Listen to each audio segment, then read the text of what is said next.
Capres nomor urut 1 Anies Baswedan menanggapi pleno Komisi Pemilihan Umum Republik Indonesia pada rekapitulasi Pilpres 2024 Rabu malam 20 Maret 2024.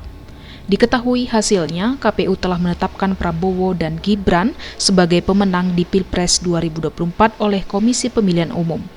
Menurut Anies, apabila seorang pemimpin yang lahir dengan cara yang tak baik, nantinya akan melahirkan rezim dengan kebijakan yang penuh ketidakadilan. Kepemimpinan yang lahir dari proses yang ternodai dengan penyimpangan, dengan kecurangan, akan menghasilkan rezim yang outputnya nanti, keluarannya nanti adalah kebijakan-kebijakan yang penuh dengan ketidakadilan.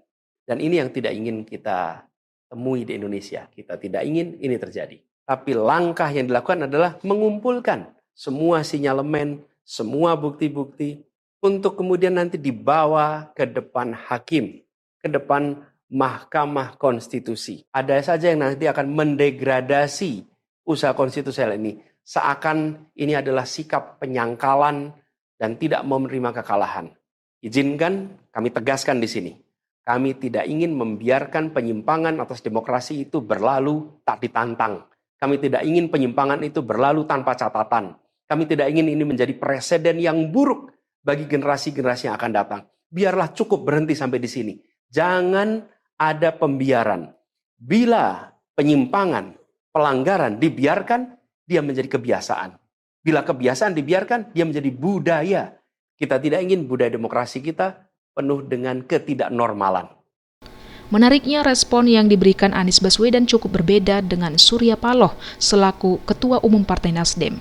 Ketua Umum Partai Nasdem Surya Paloh mengucapkan selamat kepada Presiden Wakil Presiden terpilih Prabowo Subianto Gibran Rakabuming Raka. Surya Paloh mengatakan Partai Nasdem menerima hasil pemilu 2024, baik itu pemilihan anggota legislatif maupun pemilihan presiden. Partai Nasdem menyatakan menerima hasil pemilu tahun 2024 yang telah dilaksanakan pada tanggal 14 Februari 2024 yang lalu. Baik pemilihan anggota legislatifnya maupun pemilihan presiden dan wakil presiden dalam Pilpres.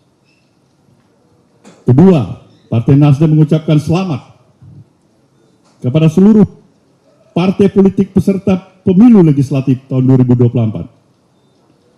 Beserta dengan ketiga pasangan calon yang telah mengikuti kontestasi pemilihan presiden pada pemilu 2024.